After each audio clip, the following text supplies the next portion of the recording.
Is Montreal finally getting serious about competing this season? Or are these moves just another Band-Aid solution masking deeper roster problems? The Canadiens have just made two significant roster moves that could reshape their trajectory for the remainder of the 2025-26 campaign. And we need to break down exactly what these signings mean for a team desperately searching for consistency and depth. Let's start with a headline move. Alexandre Texier is now a Montreal Canadien. The 26-year-old forward inked a one-year deal worth $1 million after being unconditionally released by the St. Louis Blues on Saturday. This wasn't some desperate panic signing. This was a calculated move by Montreal's front office. And frankly, it makes a lot of sense when you examine the bigger picture. Texier entered this season with the Blues, and frankly, it was a disaster. 8 games played, 1 assist recorded. That's not just underperforming. That's a complete mismatch between player and system. But here's where Montreal's thinking becomes interesting.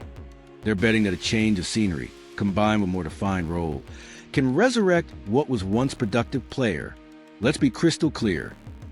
Texier will never be a franchise cornerstone. He's not going to be the guy who carries a team on his back through the playoffs. But what he can be is exactly what Montreal needs right now. Depth, legitimate, NHL caliber depth that doesn't force the organization to rely on prospects like Joshua Roy, who simply haven't proven they can sustain performance at this level. The Newhook factor changes everything. Here's where this signing becomes genuinely important. Alex Newhook is sidelined for the next 4 months with an ankle fracture. That's a massive hole in Montreal's forward group. Texier doesn't directly replace Newhook's production, but he alleviates the pressure on Nick Suzuki, who's been operating as a Swiss Army knife in this lineup. Suzuki is playing power play, penalty kill, regular shifts, essentially every situation Montreal needs him in. And now there's evidence he's dealing with a foot injury, yet he's still out there grinding because the team has no other choice. Texier's arrival means Suzuki gets breathing room. That's not glamorous, but it's strategically sound. Versatility meets reality. Texier can play both wing and center. Though his 35.7% career face-off win percentage suggests he's better suited to the wing. That versatility matters in a compressed NHL season where injuries are inevitable. He can slot into the fourth line with energy and defensive consciousness, or he can move up to the third line if needed.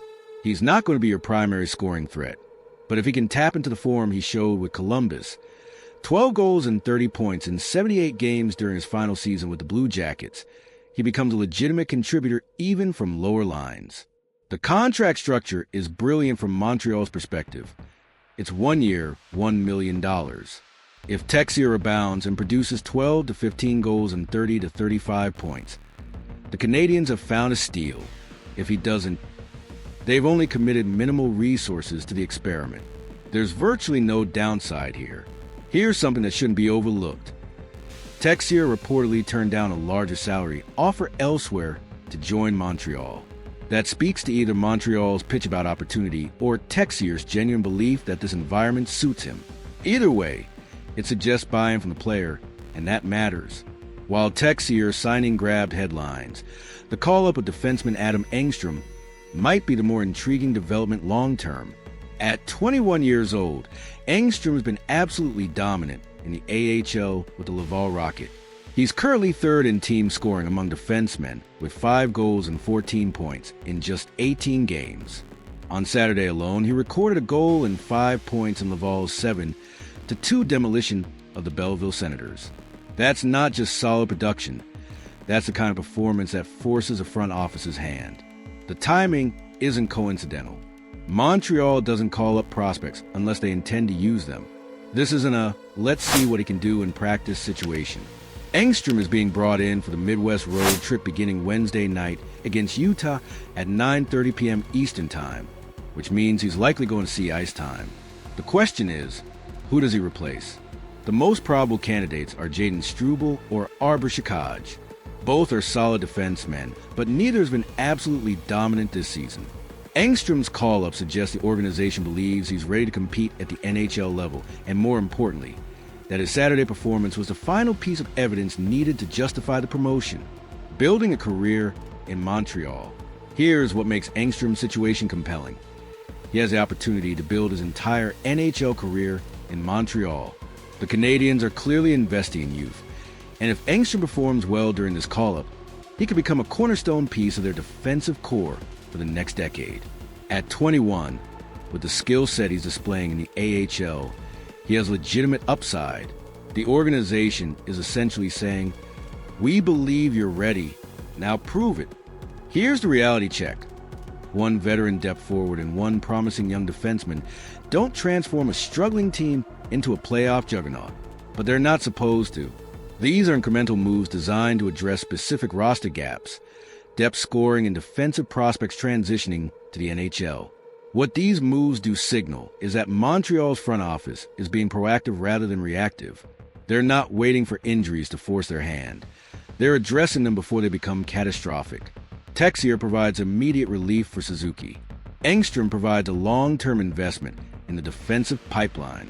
For a team that's been searching for consistency and direction, these moves represent a coherent strategy. Build depth, develop youth, and create competition within the roster. So here's my question for you.